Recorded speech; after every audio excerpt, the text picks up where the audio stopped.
Thank you, Madam Chairwoman, and welcome to you, Mr. Chairman, and all of the commissioners. Commissioner Carr, congratulations to you. Commissioner Clyburn, it's always an honor to have you here at the committee and to know you. Commissioner O'Reilly, terrific to have, keep the Irishmen together. Here you have a set of bookends. And to Commissioner Rosenworcel, it is really terrific to have you back. And I think that all represents a win for the American people, hopefully. Mr. Chairman, I've been debating something inside of myself, so I'm just going to make a statement. I don't want to go on and on about it, but I need to say something to bring together President Kennedy with Donald Trump. I don't think is palatable. And I'm just going to leave it there. You know, Mr. Chairman, that I've raised deep concerns about RT. Our intelligence community is determined with high confidence, that is the highest level of agreement between all of the agencies, that they interfered in our democracy. The intelligence community described them as the Kremlin's, quote, principal international propaganda outlet. I wrote to you on May 8th, urging you to consider applying broadcast transparency requirements to state-sponsored media outlets like RT so the American people would know whether foreign governments are behind the content they're reviewing. I found your response to be ambiguous, and most frankly, I don't think you answered my questions. And it's curious that I get a response to my letters at about 6:30 in the evening, the night before of the day of we're going to have a hearing with you. I think that this is a very serious issue. The intelligence community and all of the members of the House participated in that briefing. It was a classified briefing, but there was also an unclassified report that was put out. And that unclassified report was replete with RT. Now, I don't know what I need to do to either impress upon you that this is a serious issue and that you take it seriously.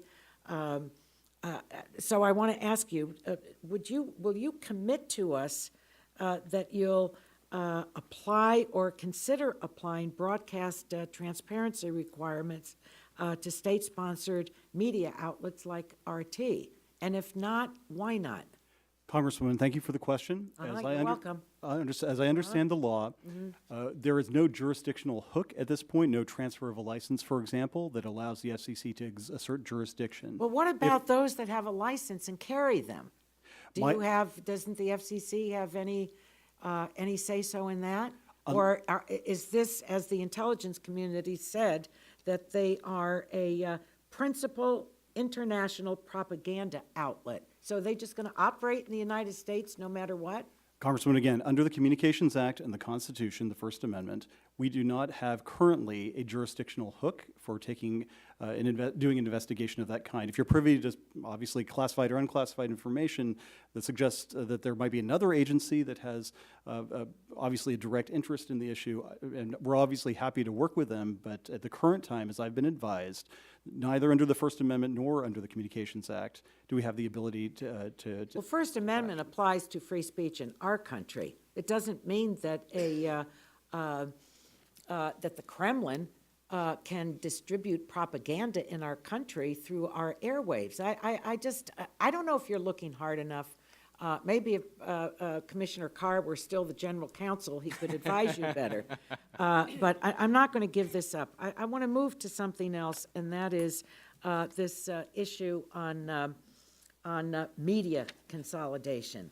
3 years ago, Mr. Chairman, the Commission voted unanimously to prohibit 2 stations in a market from jointly negotiating retransmission consent, and you were part of that unanimous vote. Now, by eliminating the duopoly rule, which reports indicate you're preparing to do next month, you would permit 2 of the top 4 stations in a market to merge. So how do you explain this? Well, those reports are inaccurate, as I outlined in my opening statement, and as you will see tomorrow when we publish in unprecedented fashion the actual text of this document. We are doing a case-by-case review in So particular markets. Sinclair, this will apply to Sinclair? It applies to any broadcaster that seeks to enter into an agreement that otherwise would be in violation of the top 4 prohibition. So some had argued. 73% Pardon me? dominance of a market, how does that fit? Where does that fit? No, so some had argued we should just get rid of the top 4 Gentlelady's time prohibition. has expired. Well, he can answer the question. Yes. Some had Let's argued not that we simply continue get the rid of the question. top 4 prohibition. My recommendation to our staff was to draft it so that there would be a case-by-case review. We would not get rid of it. We would review if there are particular facts that a particular broadcaster would bring to us and that presents a compelling case that that combination would be in the public interest, then we'll take a look, but otherwise the prohibition applies. I Time wish has I had more expired. time.